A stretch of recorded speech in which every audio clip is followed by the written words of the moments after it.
Start చేసిన తర్వాత ఇదేంటంటే ఫస్ట్ ఆరోగ్యంలో ఇప్పుడు మనకి వర్షాకాలం కాబట్టి బాగా ఏముంటాయి వాటర్ ఎక్కడ పడితే అక్కడ నిలుస్తూ ఉంటాయి.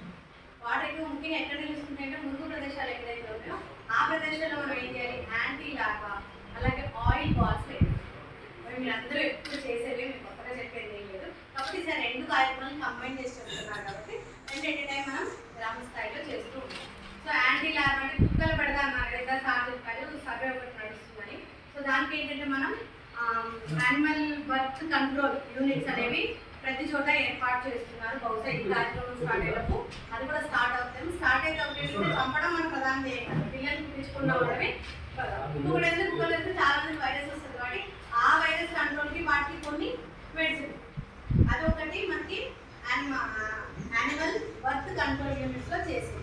ఇంకొకటి ఏంటంటే మనకి మురుగునీరు ఎక్కడైతే ఎక్కువగా మనకు అనిపించేది అంటే రోడ్ సైడ్ షాప్స్ పక్కన ఎక్కువే ఉంటాయి, మనకి సైడ్ పంచర్ వేసే షాప్స్ కానివ్వండి, లేకపోతే పాత సామాన్ల షాపుల దగ్గర కానివ్వండి, చూస్తే కొబ్బరి బొండాల షాపుల దగ్గర ఇట్లాంటి చోట టీ స్టాల్స్ పక్కన మనకి ప్లాస్టిక్ కప్పులు ఉన్న చోట అక్కడ వాటర్ నిలవడం వల్ల వర్షం పడినప్పుడు మనకి ఎక్కువగా లార్వాలు ఎక్కువ ప్రొడ్యూస్ అవుతూ ఉంటాయి.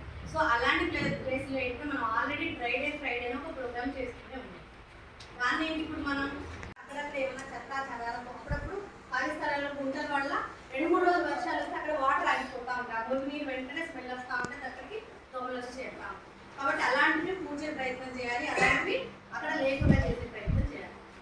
అలాగే ఇంకొకటి ఏంటంటే రోడ్డు పక్కన చనిపోయిన కుళ్ళిపోయిన చెట్లు మనం ఎప్పుడో కొట్టుకుంటారు. అలాంటి చెట్లని ఒక నెలన్నర అట్లా ఉంటే వర్షం ఎక్కువ పడినప్పుడు కుళ్ళిపోతూ ఉంటాయి. ఆ కుళ్ళిపోయిన వాసనకే దోమలు చేస్తూ ఉంటే వాటి వల్లే లాభాలు ఎక్కువవుతూ ఉంటాయి. కాబట్టి అలాంటి వాటిని కూడా తీసివేసే ప్రయత్నం చేయాలి. అలాగే మనకి ఏంటంటే ఇప్పుడు ప్రతి సంవత్సరం ఇచ్చేటట్టుగానే ఈ సంవత్సరం కూడా ఇంటికి కనీసం 6 మొక్కలు ఇస్తున్నారు. మరి ఆ మొక్కలు కూడా ఈసారి ఏమంటున్నారు, ఉన్నగా కరివేపాకు, వేప, మామిడి, ఉసిరి, జామ అంటే మనకు అన్ని పనికొచ్చేవి. ఏది కూడా వేస్ట్ ఊరికే నాటేవంటే నాటేవి కాకుండా ఫ్యూచర్లో మనందరికీ ముఖ్యంగా మా అంగన్వాడీకి అయితే చాలా హెల్ప్. వాటికి సంబంధించి ఆ కాయలు కానీ, పూలు కానీ, లేకపోతే ఆకులు కానీ, కరివేపాకు కానీ ఏవైనా కూడా అంగన్వాడీకి యూజ్ అవుతుంది.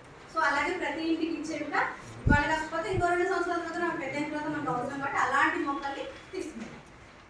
అలాగే మొక్కల పెంపకం మరియు కత్తిరింపుల కోసం శ్రమదానం చేయాలి. పెంచడం అంటే వదిలేసి సరిపోదు కదండి, అవి ఇప్పటికప్పుడుగా పెరిగినప్పుడు వాటిని కరెక్ట్గా మనం కట్ చేయించే ప్రయత్నం కూడా చేయాలి. ఆ తర్వాత ఖాళీ స్థలాలు, లేఅవుట్, బహిరంగ ప్రదేశాలు, గ్రామ పంచాయతీ భూములు, మున్సిపల్ భూములు మొదలైన